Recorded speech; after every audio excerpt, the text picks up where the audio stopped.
Hello, everyone. Welcome to the Jon Krawczynski Show. I am Jon Krawczynski from The Athletic, cover the Minnesota Timberwolves and the NBA for The Athletic. Jim Souhan is usually with me. He is on vacation this week, and so I brought in a co-host, special guest that you all know very well. His name is Dane Moore. He has the Dane Moore NBA podcast. We are brought to you by Aquarius Home Services, Lexus of Wayzata and Maplewood, Chew Vision, and Lamb Chops. And Dane, you and I were at the practice facility last night as the second round wrapped up. And it started to percolate a little bit that, hey, maybe the Wolves have a little bit of interest in LaMelo Ball. And I asked you to come on, and I figured, we'll just talk a little bit through some of the possibilities. And lo and behold, we both wake up this morning and the deal is done. It's LaMelo Ball to the Minnesota Timberwolves. Naz Reid and draft pick compensation is going out the door. We will get into all of it, but just first of all, just what's your overall thought about LaMelo Ball as a Minnesota Timberwolf? Well, the first time I knew it was a possibility was when you said, "Hey, Dane, you want to come on my podcast tomorrow morning?" And I said, "What are we going to talk about?" You said LaMelo, and I was like, "Oh," I was like, "Okay, so this is happening." I mean, my head's still spinning a little bit. You know, this just happened like an hour ago. I didn't expect the Naz Reid part of it. I think from a Timberwolves perspective, you know, he's longest tenured Timberwolf. You and I have known him for a really long time. Awesome guy. Somebody, you know, that I wanted to kind of see come into full flower, and it looked like that opportunity was going to be there without Julius Randle. So that was the first thing I think when I saw the Shams tweet, when I was like, oh, Naz, it's not Rudy, which was kind of the framework I thought it was going to end up being. And I'm sure we can get into the details of some of that. But the first part of it to me was striking, of like, no more Naz Reid on the Minnesota Timberwolves. And then your mind sort of goes wild of like, okay, this is going to be wild. The Minnesota Timberwolves have LaMelo Ball on their team. Yeah, I think we will definitely, I want to spend a lot of time on Naz here in just a bit because he deserves it. Like, he has been here through thick and thin. He has made himself into a great player. He is obviously a folk hero here in the Twin Cities. And so I am conflicted about that part of it. It will be hard to see him go, and we'll get into him a little bit more later. But just from talking to people within the organization this morning, and kind of having an idea about it over the last couple of years, I think Tim Connolly and Chris Finch have long believed that LaMelo Ball is a perfect fit for Anthony Edwards in that backcourt. And I know that over the last several years, they have checked in on LaMelo in Charlotte a couple of times. Hey, would you do this? Would you do that for LaMelo? Each time they were turned away. And so something has happened in the last, couple days, weeks, to get the Charlotte Hornets to a point where they were comfortable partying with LaMelo Ball. And I think one of the interesting aspects of it is they are doing it after he may have had his best season, just overall. I mean, we've seen him score more points. We've seen him shoot a little bit better. But when you look at the winning that he effected in Charlotte, the way that team came together in the second half of the year, it's just really interesting to see them part with him right now at 24 years old with 3 years left on his deal. And so I do think when you look at it, there is a little bit of an element of risk involved from the Wolves' perspective because he hasn't stayed healthy except for last year. And then he also has not played in the playoffs yet and has, I think, some questions about his maturity. But when you look at where his game is at right now, man, it just seems like a really good timing for him on that front. Yeah, we knew that risk was going to happen in any of these moves, right, John? Yeah. Like the Wolves, given how few draft assets that they have, they weren't able to go get a player who doesn't come with risk. And that's why we spent, so much time over the past, month or so talking about players who have varying levels of risk, like Kyrie Irving. We spent a lot of time on. There was going to be risk associated with that. Obviously John Morant and LaMelo, there is that as well. But I think to your point, he is coming off of his best season in a context, like in an NBA context that was real winning basketball. Like you can take something and be like, okay, it's not just like the idea of what LaMelo, the prospect we've seen for so long would look like. You can take film and games from last season how he was playing, and you can envision that on the Minnesota Timberwolves, and you can envision that being winning basketball. And I think maybe some people who weren't locked in on Charlotte, the second half of the season, maybe don't know that piece of it, that this is the best that LaMelo Ball has looked. And is there injury risk there? Yeah, I think there's the history with the ankle, but it was kind of why between Kyrie Irving and John Morant, I found myself more intrigued by John Morant when I was talking about those, just from like an age standpoint. And LaMelo's even younger than John Morant is. And if the theme of this offseason thus far, just from, what Chris Finch and Tim Connelly have told us in press conferences and stuff on the record, it's that they want to get younger. They want kind of like the high bar of the roster age-wise to be 26 years old. And I don't know if it's a Leonardo DiCaprio sort of thing, but Naz is turning 27, later. Time to move on. Time to move on. Julius out. Naz out. Right. We're moving forward. So they're super young now, man. I mean, this is a really, really young team. I think there's only 2 guys on the team that are in their 30s, right? Rudy and then Dante DiVincenzo, who's not going to play. Also, LaMelo, 3 years left on his contract. Anthony Edwards, 3 years left on his contract. Jaden McDaniels, 3 years left on his contract. Johan Berenger, 3 years left on his contract. Like, we always talked about the second window of the Anthony Edwards era. Like, this is it. This 3 years with those 4 guys. Well, and then the other part about it that to me is super intriguing is they did get younger, but I don't think there's a question, Dane, that if you want to put LaMelo Ball, Kyrie Irving coming off of a knee injury, and John Morant in a bucket, right, LaMelo Ball's the best player, like, of the 3 of them right now, I think. I mean, maybe Kyrie you could say, but like with his age and his injury, we don't know how he's coming off of that. I think LaMelo Ball's better than John Morant. There are going to be times where we're watching next season and he pulls one with 18 seconds on the shot clock from 40 feet, and you're gonna be like, what is he doing? That might be the first shot of the season. It might be. And Ant will be like, yeah, man, shoot that bit. And so there's going to be some of that for sure. But if you look at the metrics and the analytics and the advanced stuff about how LaMelo affected the winning and on Charlotte, I mean, it's stark. I think looking at cleaning the glass, they were plus 11.1 on offensive efficiency with him on the floor, plus 9.9 overall. Those are like enormous numbers.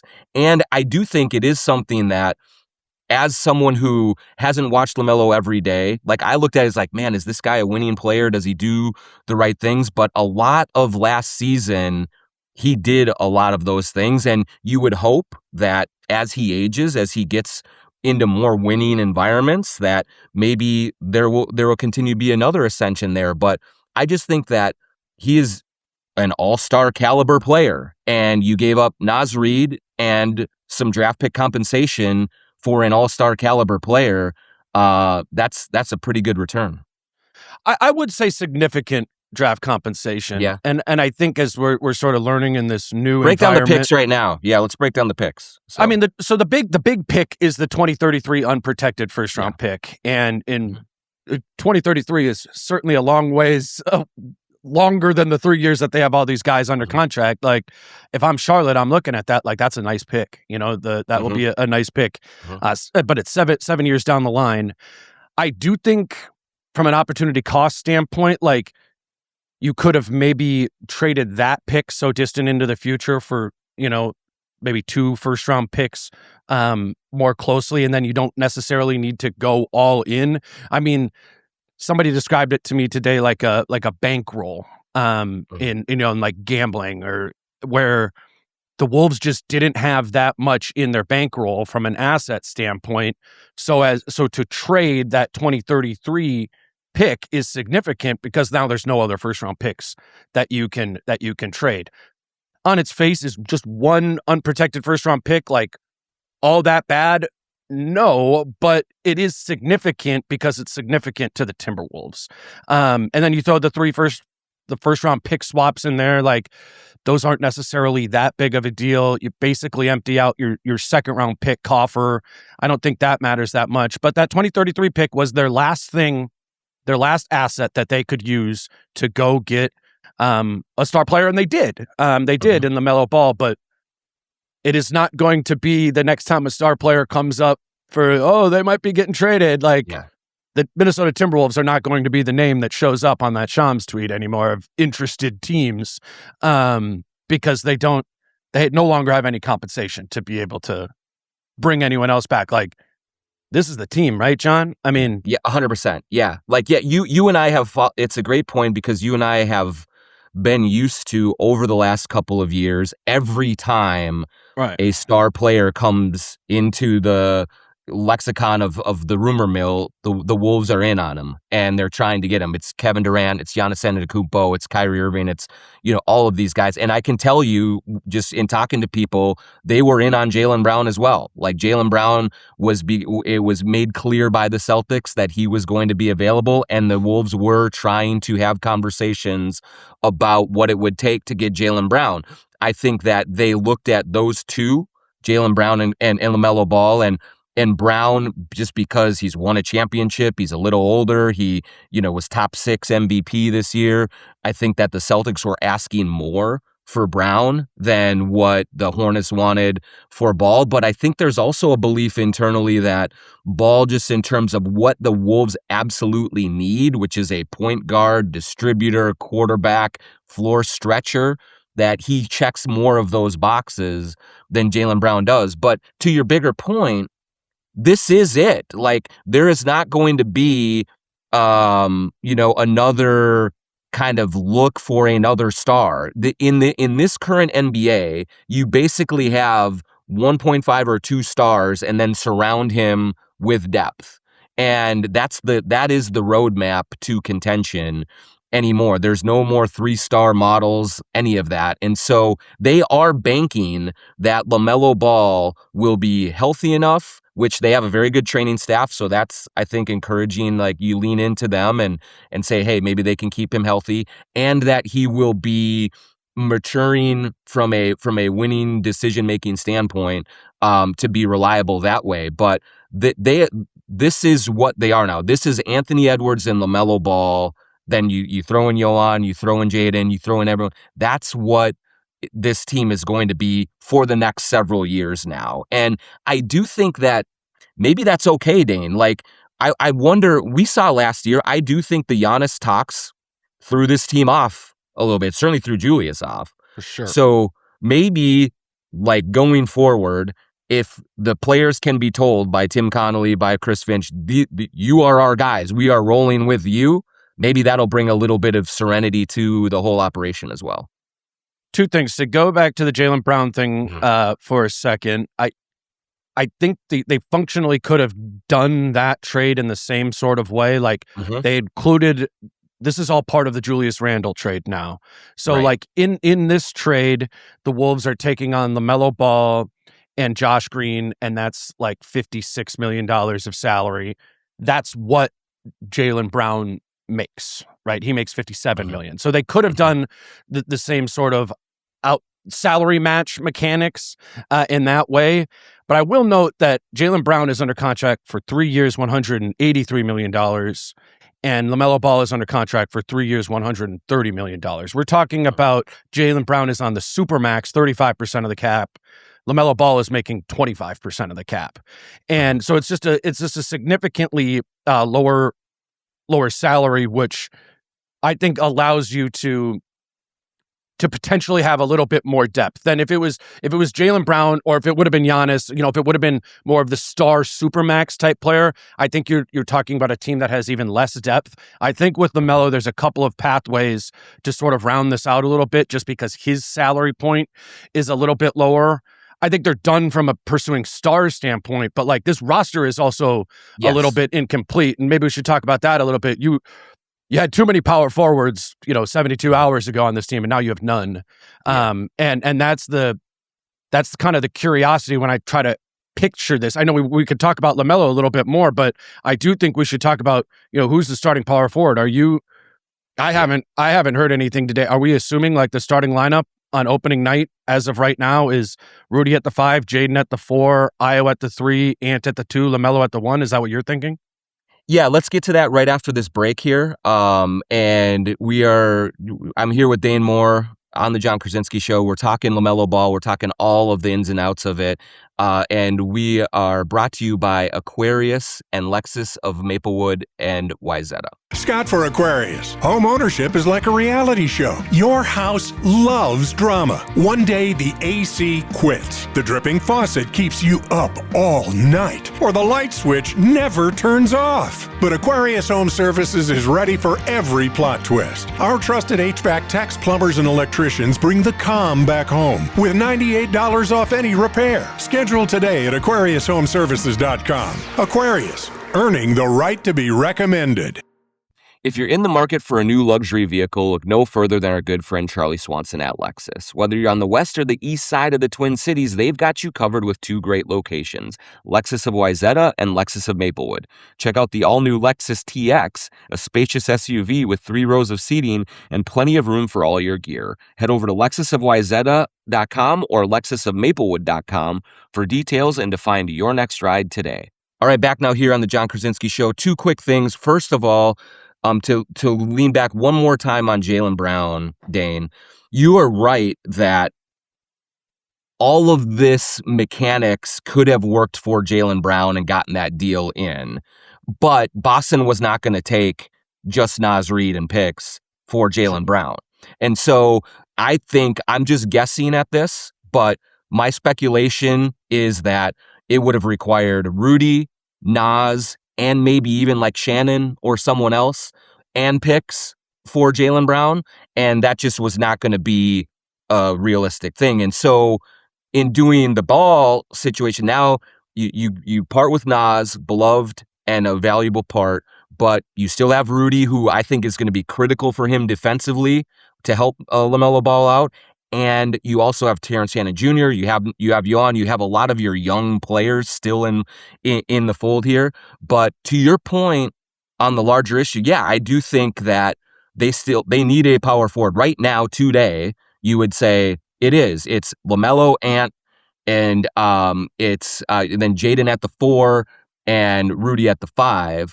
But I would think that they would be in the market for a power forward of some sort, or, maybe you use Josh Green. Maybe he can be like moved and you can get a piece that's a little bit more of a fit at that spot than they have right now, because it's ill-fitting the other way, and they're just going to have to find, even if you say, yeah, we can play Jaden at the 4, I still think you need more behind him to give you another look and get bigger if you need it.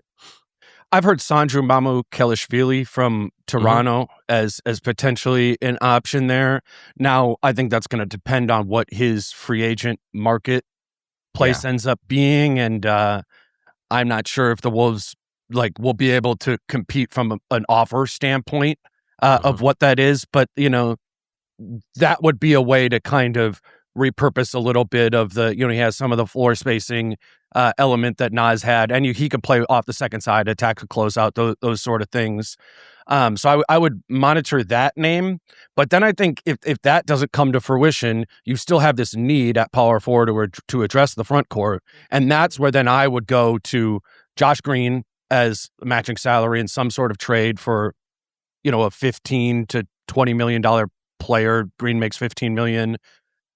And then there's also, I know they want to keep Dante DiVincenzo, but if we're just talking about pathways to making another move here too, you could also trade DiVincenzo to another team, again, for a $15 to $20 million power forward type player. Also need to factor in the luxury tax and where this team is going to spend.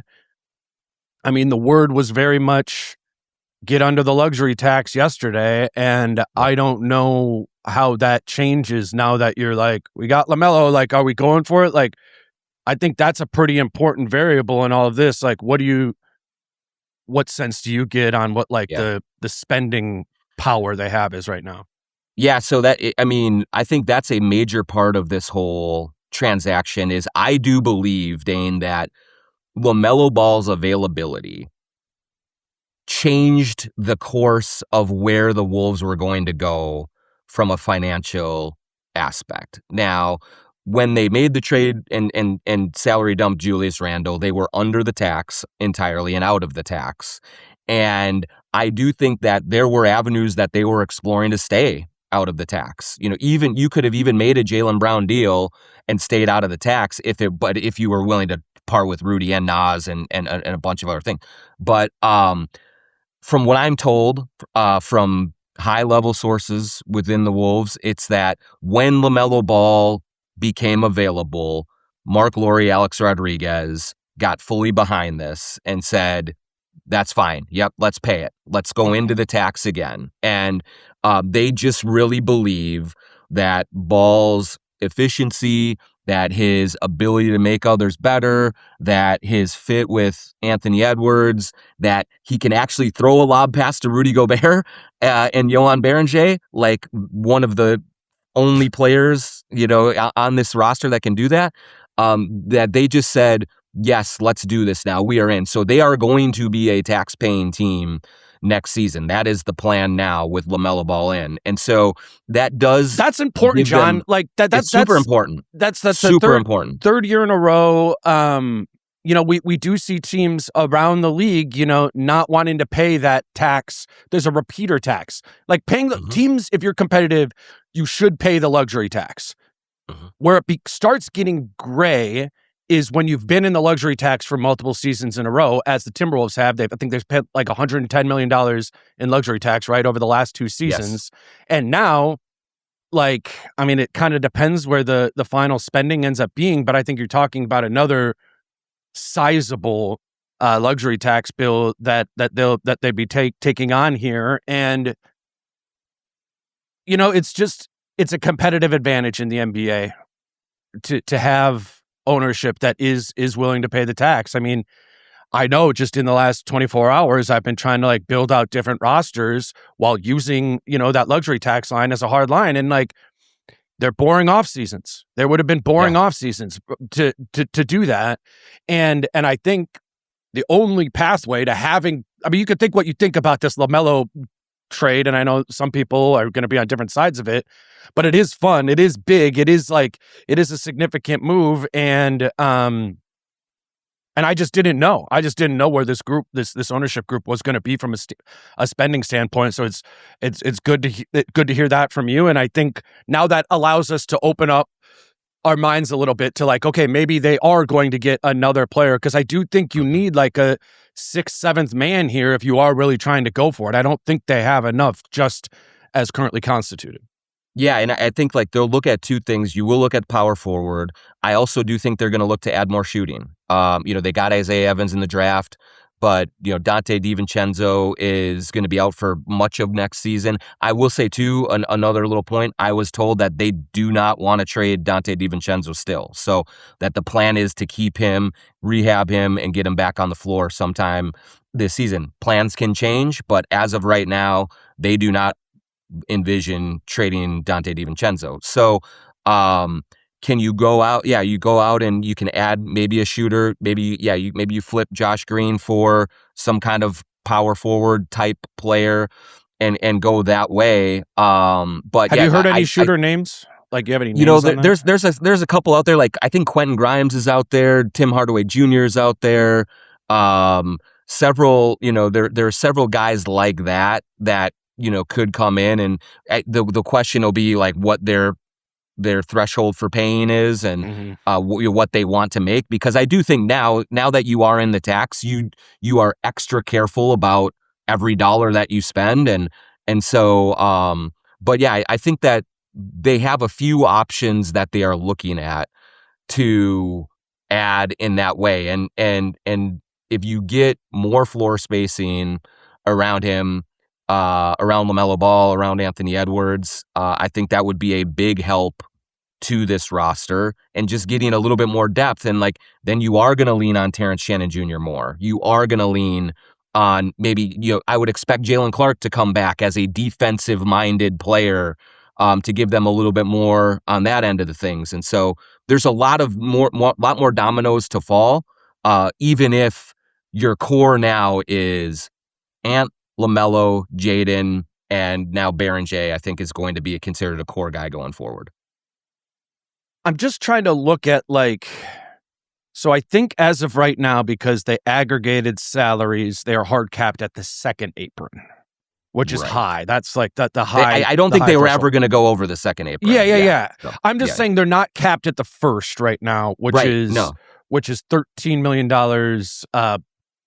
lower than the second apron is. So I think there is some flexibility, again, dependent on how much luxury tax ownership is willing to pay. If they do a sign and trade, if they use the non-taxpayer mid-level exception, like the big one, the $15 million, then you're hard capped at the first apron right there. So there are some limitations, I guess, to the ways in which they're going to be able to add here. But I think it's big, especially to your point, if they want to keep Dante DiVincenzo, that they have Josh Green as a matching salary right now to be somebody that they could trade, or you could use this $15 million non-taxpayer mid-level exception to acquire a player. They don't have the Julius Randle trade exception anymore, but they got a $12 million one from the or $11 million one from the Mike Conley trade. Like, they still have some pathways, I guess, to be able to make moves here, and they need to make an additional move. Like, this roster, we said the roster is done of making big trades, but the roster is not done in terms of what it's there's always going to be tweaking and changing, of course. Like, that's going to be part of it. Let's grab our second break here, and we'll come back with some Naz Reid talk and some bigger picture stuff as well. The Jon Krawczynski Show on Talk North is brought to you also by True Vision Institute and by Lamb Chops. Let's thank TSR Injury Law, 612 TSR Time, 612 TSR Time. We got to get Steve Terry back on the show here soon. We haven't talked to him in a little while. What you need to know is if you're ever injured, you call 612 TSR Time. They're good people. They'll take good care of you. It's that simple. 612 TSR Time. True Vision Institute in Bloomington. Go to truevision.com to set up your free consultation. Get in there, go through all of the steps that they take you through. It's an exhaustive but a very, very intelligent and educating process about all of the vision correction options that are available to you. I had LASIK surgery with True Vision about 2 years ago now. And it's been just an incredible thing for my life. I don't have to deal with the hassles of glasses and contacts anymore. I see clearly both up close and far away.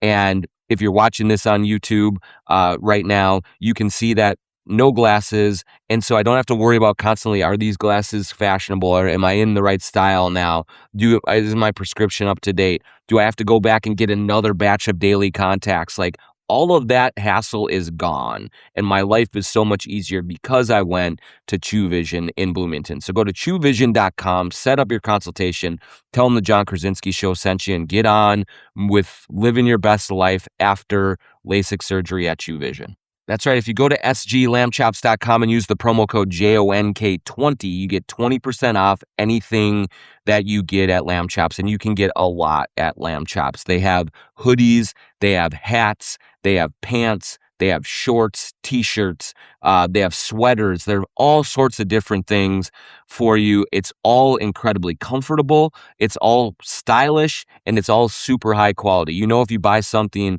from Lamb Chops, it is going to last you a very long time, and you're going to look good in it the whole time. I always like to say, you can go to Lamb Chops, buy whatever you want. You can wear that out on a Friday night in the North Loop and feel like you fit right in. You can wear it at a Timberwolves or Lynx game and fit right in, or you can wear it just lounging around the house, watching, on TV and being incredibly comfortable. So go to sglambchops.com, use the promo code JONK20 for 20% off anything you get at Lamb Chops. All right, back here now on the Jon Krawczynski Show with Dane Moore from the Dane Moore NBA podcast, breaking down everything LaMelo Ball related.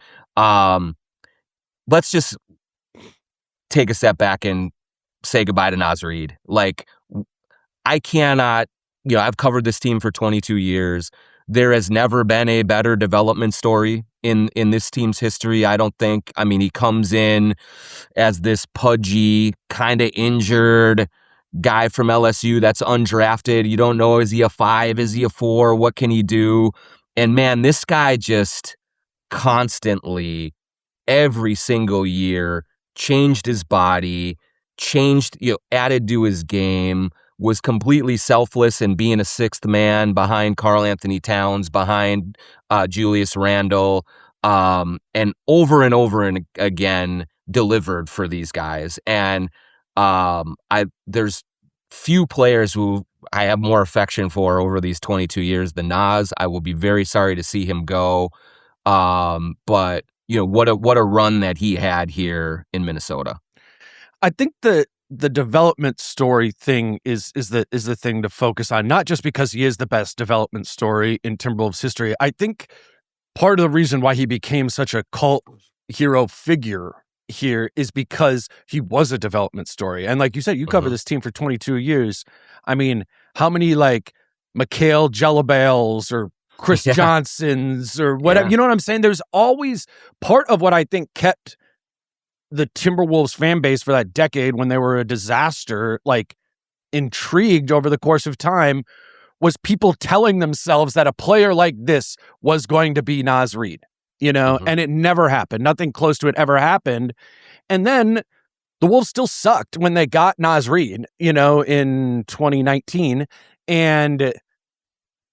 And he was one of those stories, and they didn't have Ant yet. And it was like, oh, okay, well, here's one of these guys who could be this development story that's going to be awesome. And it happened. It started happening. And then it happened in conjunction with the first time that the organization had gotten like lucky since the Kevin Garnett era, where you get Anthony Edwards and Jaden McDaniels. So I just feel like it all came together so well and in such like a Timberwolves way. And people ask me all the time, like especially from like other states, like what is up with these like Naz Reid tattoos and stuff? Like what is the obsession here? And I think it was that's what I've always said is just that he was like the prince who was promised, and it actually came together on top of having a really fun game. Just a really like stylistically fun basketball game to watch. And then we've known him for 7 years. Like, we've talked to Naz Reid a lot, like in interview settings, but also, he was one of the type of guys who was willing to, just talk to us in the hallway for a little bit or at an airport. And I remember the first time he was a free agent. I was at the airport, and we were both going to be on the same flight, and he was kind of debating his future, and he said to me, he's like, what will the fan base think like if I leave? And I was like, man, I think they'd understand. Like he hadn't made any money or anything at that time, and he's like, okay. Like there was clearly like a part of him who was like he'd received so much love that he didn't want to go, and I'm sure that's what he's feeling to some extent now. I remember we got onto the plane, and he had his broken wrist at the time, and he's a couple rows, like I'm in like Comfort Plus, and he's up in first class, and he has a broken wrist, so he can't get his bag up into the above compartment, and like 3 people are like there, like, oh, Naz, I got you, like putting the suitcase up there, and he turned around and like smiled at me, because we just had that conversation, 10 minutes before when we got on the plane. So I would say like the appreciation was mutual. I don't know if he's going to get Minnesota Timberwolves like tattooed across his chest, but he did love it here, and it's weird. It's weird to break up the Ant, Jade, and Naz thing, but that is the price of doing business. It is, and I think like that the one thing, if I am looking at it and just saying, damn, it is that he was poised to take a starting role now. Like this was going to be his spot. He was going to be in the starting lineup every night. He was going to hear his name called, and he won't get that chance here. He's going to get in Charlotte. That's great. But you're in that building every night. The place crackled in a way when he got onto the court. And he was out in the open floor, and he's crossing someone over and going to the rim more so than anyone else. I mean, Ant gets his pop for his dunks and threes, but the Target Center exploded when Naz was doing his thing. And so I think it is unfortunate that we are not going to be able to see what Naz would have looked like as a 32-minute a night, ball in his hands, like starting player on this roster. And I know that he was looking forward to that. And that'll be tough because he worked his ass off for it. He deserved it. And now he doesn't get that chance. But, that's what this league is, he'll get it elsewhere. But I think going to Charlotte, no matter wherever he goes from here on out the rest of his career, that he is never going to be more beloved than he was here. And I can't wait for next season when they come back here, that his return is going to be absolutely electric. You know how the Kevin Love and Andrew Wiggins and Karl Anthony Towns left the Timberwolves and then they went and won a championship. You know how that was getting a lot of play last month? I was kind of like rolled my eyes at that because it's like, man, I knew what Kevin Love was here. I knew what Andrew Wiggins was here. I knew what Karl Anthony Towns was here, right? Like they had been the prime versions of themselves in Minnesota. I think of Naz Reid leaving now and to do like the Minnesota doomerism thing, more of like the David Ortiz left, right? Like, sure. He wasn't Big Poppy, when he was on the Twins. But he could become it, right? Like I think that's what. Because damn, dude, if I haven't been wanting Naz Reid to start for like 4 years now, and to see this 32-minute thing, and I just feel like, much like with David Ortiz, we never really got to see that, man. Naz was stonewalled as much as possible for like the entirety of his career. I mean, coming in as a center with Gorgie and Cat there, and then they get Rudy, and it's Rudy, Cat, and Naz is behind them, and Julius, like he never got the opportunities he deserved here. Just like straight up, he didn't. He should have been a starter, and he should have at minimum gotten more opportunity to close games when he was hot here, and he never had like crossed that threshold, I guess, in Finch's eyes, because they always had, two former all-star bigs ahead of him. No all-star bigs over there in Charlotte. Like he's the dude there now, and I don't know. There's definitely a part of me that's gonna be like, man, I wish I would have got to see this in Minnesota, because he's not past his prime. He's in his prime. Yeah, and I will say this, like, part of his legacy going forward now, let's say that the LaMelo thing really works out and everything goes well. Part of Naz's legacy is that, hey, he was the guy that got them LaMelo, and so that kind of goes into it as well. But I will think, we know there's literally, I bet you there are 2,000 people in this state at least with Naz Reid tattoos. Like, I think that it got to be that much. And the cool thing about it, as I think, you know me, Dana, like I'm a Hallmark card guy. Like I think that everyone is going to look at those tattoos and say, I'm not going to take this off. I'm not going to get this removed. Like, this is my guy. Like, and just because he's on another team now does not mean he's not your guy anymore. He will always be your guy. And I think that Naz will always feel like y'all were his people. So it's going to be emotional. It's going to be difficult in that way. And, if you think of what he went through last year, losing his sister and everything, like, he gave everything that he had to this place. And so he should be saluted going out. I understand why they did the deal. I think it makes sense, like, for what they needed and for a shock to the system going forward. But it also stings to see the big guy headed out just when the opportunity was going to be greatest for him. What do you think Ant and Jaden are thinking about that right now? I've talked to a few people. Like, I can't speak for them, but like, they are certainly sorry to see Naz Reid go. I believe, like, he was their brother, especially Jaden. Like, Jaden and Naz were just airtight, and so I imagine there's disappointment.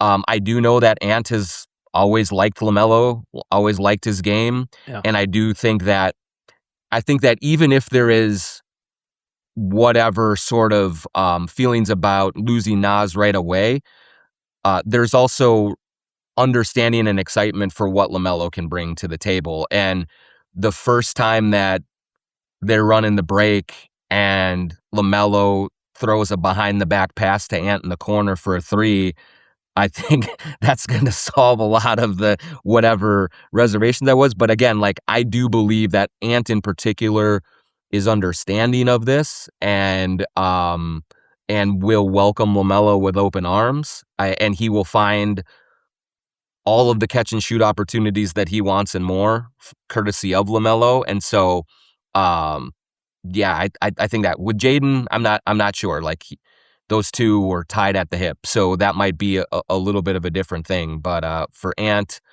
I think that, you know, Tim Connolly has had conversations with him about this and many other deals, and he wants to win. And I think that they all believe that LaMelo gives them a real chance to win. Yeah, it would to be upset about the trade, which I'm sure some people are. The way to be upset about it would be to be like, hey, there was this other path that I liked better.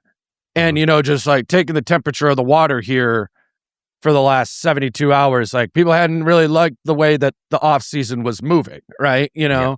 Yeah. So right now the alternative was like, yeah, Naz gets to start, but like, you probably weren't going to have a point guard and you weren't going to be able to re-inject talent into the team, which they needed after, you know, getting off of Randall. So I don't know, like, what was the alternative path here. I just think any path to get a player at or around LaMelo's caliber was going to require a significant piece, Jaden, Naz, or Rudy, going out in a trade. And I think they just, you know, ranked their favorite kids, and it was Naz was third, and that makes sense. I think a big part of this is that they were very scared of the idea of going into next season without Rudy Gobert. And well, yeah. And one other thing, just to quick add to that, Dane, I think the conversations that the Wolves had with the Hornets, they preferred Naz over Rudy.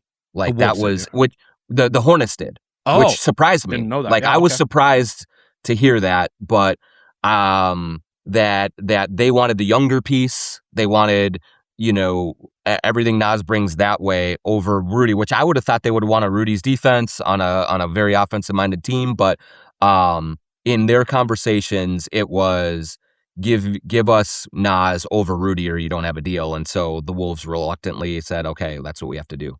That's probably the Hornets being like, Rudy's going to be 34. Exactly. We're not trying to contend next season. I mean, Rudy Gobert on the Hornets would make the Hornets better next season than Naz Reid on the Hornets is going to make the Hornets next season. I think that's fair to say. But you can look at Charlotte and you can be like, okay, they do have Diabate and Kalkbrenner. Like, you know, they have some bigs. Yeah, they have some bigs. That's interesting though. I personally think Rudy would have been great there, but yeah, Rudy is 34, and I will say, like, from a Wolves perspective, Rudy being able to maintain here and not fall off of some sort of age cliff, there's some risk associated there too. I mean, we know if there's a 7-footer there's no 7-footer who takes better care of their body and can play into their mid to late 30s than Rudy, I think. But yeah, they have Rudy and they don't have Naz, you know, so he remains a foundation of this team, and, you know, still the third best player on your team. Like, they really, he's critical in this. He is. And I just think, like, to wrap things up here, Dane, what I understood, and maybe what you understood, is after they lost to San Antonio, they needed some sort of significant vibe change going forward. And we'll see how this all shakes out, but this is a significant vibe change. Like, there's going to be a whole different energy, a whole different juice. And so, you know, they're very excited about it. And it's going to be it's just going to be an entirely different feel without Julius, without Naz, and with LaMelo Ball playing with his hair on fire. So buckle up, man. Yeah, man, I can't wait. It's going to be, it's going to be interesting. We spent at least half the time, mourning the loss of Naz, but this is this is growth in the NBA, or this is the attempt at growth. Yeah. This is how it works. And, it's just, they're going to play basketball so differently. So differently. And that's a big Chris Finch thing here too. Of putting this all now they put a roster together for him, in the offseason. Finch needs to put an offense and a defense together here, because I think LaMelo and Ant fit better than Julius and Ant. Mm-hmm. But LaMelo's got the ball in his hands a lot. LaMelo wants to shoot a lot. LaMelo is going to be aggressive a lot. And Anthony Edwards is all of those things too. So I do think Finch's free-flowing system, though, is more fitting of this type of roster, where it's one big in Rudy and four sort of quicker decision makers, smaller players on the wing. I certainly think it's possible to put together, but a lot is falling on the back of Chris Finch right now to make this work, and to make it work, right away.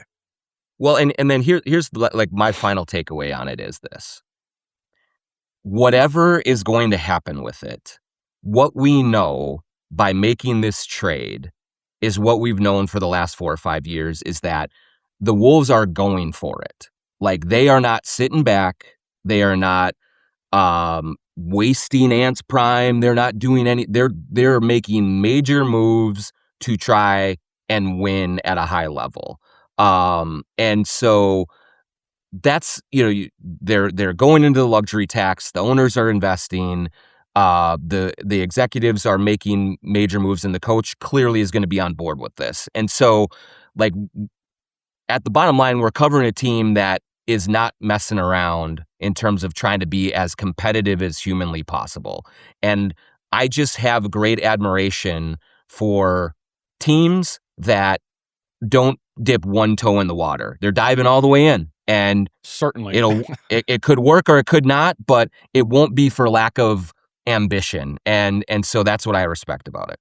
Yeah, no, I do too. And it's a critical time in the arc of Anthony Edwards' career. As one, he's just going into his prime, and it's all right, Ant, it's time to unambiguously be a top 5 player in the league. They need that.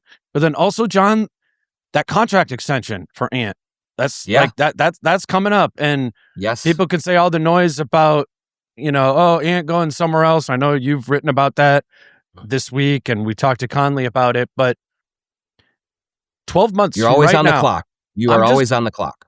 And I'm saying the clock buzzes 12 months from today, where he has 2 years left on his contract. And if Ant makes all NBA this season, he will be Supermax eligible to sign that extension. So I think that has been a side plot of this whole offseason is 100%. What are you doing this year? So 12 months from now, Ant is cool.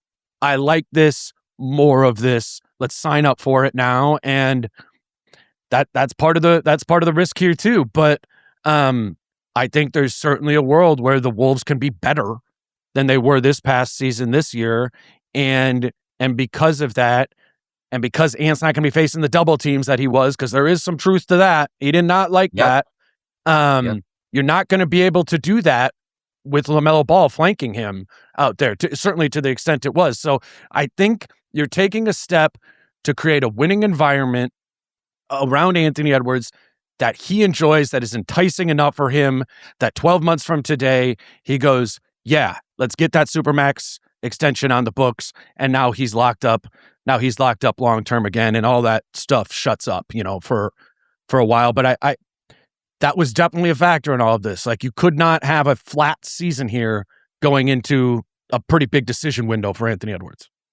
And this team, Dane, that is going to be flying around the court, that is going to be, who knows what you're going to get on a nightly basis, but they're going to score a ton of points. They couldn't wear those old uniforms, man. They're going to look good in those new unis. A new era, John. A new era. Oh, man. Dane Moore, thanks so much for sticking with me here. Dane Moore, NBA Pod. You all know it. You all listen to it. I am Jon Krawczynski from The Athletic. We are brought to you by Aquarius Home Services, Lexus of Wayzata and Maplewood, Chew Vision Institute, and Lamb Chops. Thanks to Davide Rosso for producing on Talk North, and we will talk to you next week.